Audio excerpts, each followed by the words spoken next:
This kind of plait is still a French plait, but they call it a Dutch plait, and it's where the knotting of the plait is going to be underneath.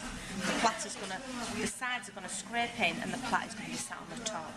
Same principle though, still section your triangle shape. So I want it parallel, nice and level to the centre, so always sort of look. Ideally, if you were with a client, you'd be using your mirror, which obviously makes it a lot easier to get your first panel.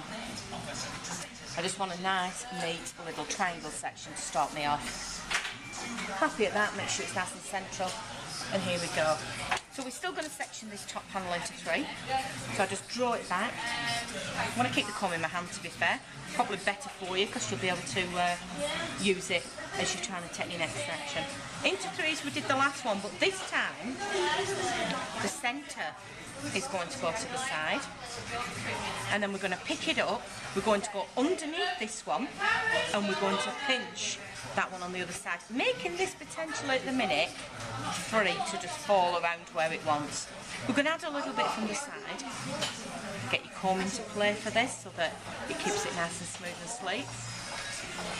And then we're going to take this panel that was free over to this side, we're going to hold it underneath the middle one, and we're going to get hold of now that side, making the one we've just added to free.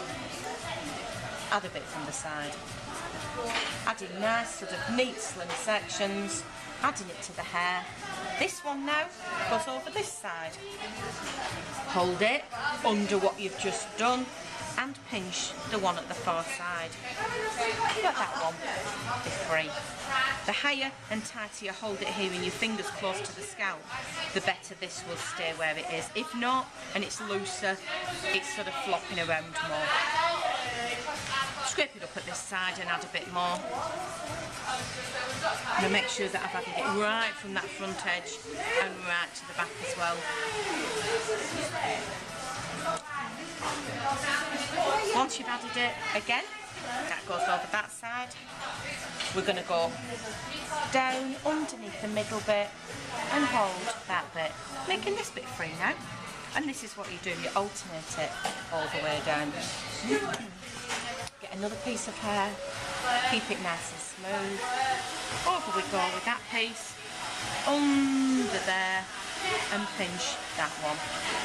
Just follow this pattern all the way down the head. Keep that nice and smooth. Take this piece of hair underneath and pinch it there. So you can see now the plait's starting to form just that little bit, which makes it stand on top of the head. Really good for if you're being a bridesmaid or something, because quite often you can set flowers or gems or sort of ribbons into it. Add a bit from the side again here. If you pull on this bit, it just tightens that up there. So keep it nice and taut. Underneath the bridge and pinch that side. So again, this is free. Add a bit from the side. I'll keep using my comb because it does keep it neater and a bit more methodical. You should know now that this is going to go over here and it's going to come round and under there. It's the same principle all the way down. You're just taking from a different side each time, just alternating it. Hold it again, nice and taut. Now I'd ask my client to just slightly tip her head forward because I need to make sure that I'm not going to leave it too baggy down the back like we did with the other plait. You can end up with it being baggy if your client's not positioned correctly. You should also be positioned nice and parallel to your client. Try avoid standing on one leg. Just try and balance yourself nice and evenly, which is going to avoid you having back injuries or feeling more tired than you should be doing.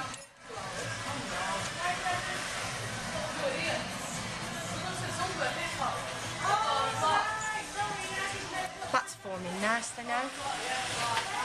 You might want to stop at this point. They might want it stopping and having some curls left at the bottom. It's entirely what you decide between you and your client.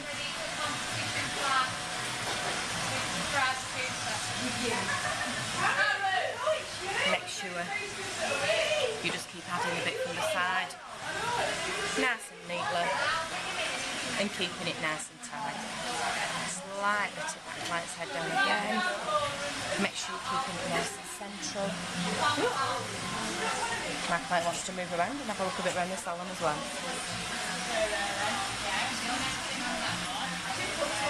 Sometimes you can see there it doesn't really need combing, so then as long as it's nice and smooth and sleek, then you don't need to comb it. If it wasn't, then I would.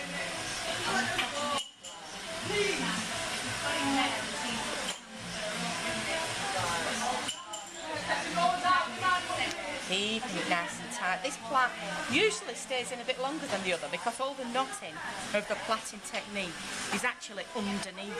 Everything's a bit more secure than a normal traditional French plait. So this is a Dutch plait, or it can be called an under plait because all the plaiting is done underneath. Make sure now you start bending your knees a little bit to get down to that bottom. Don't be bending your back over because you will end up with a bad back when you're older. Nearly getting to the bottom now, so I'm scooping all those little bits up. Now you just continue plaiting it all the way down. I'm actually going to stop this one in the bottom of the neck around there, just to make it a little bit different from the other plait that we did. Get a professional hairband, and I'm just going to stop it there in the bottom of the neck.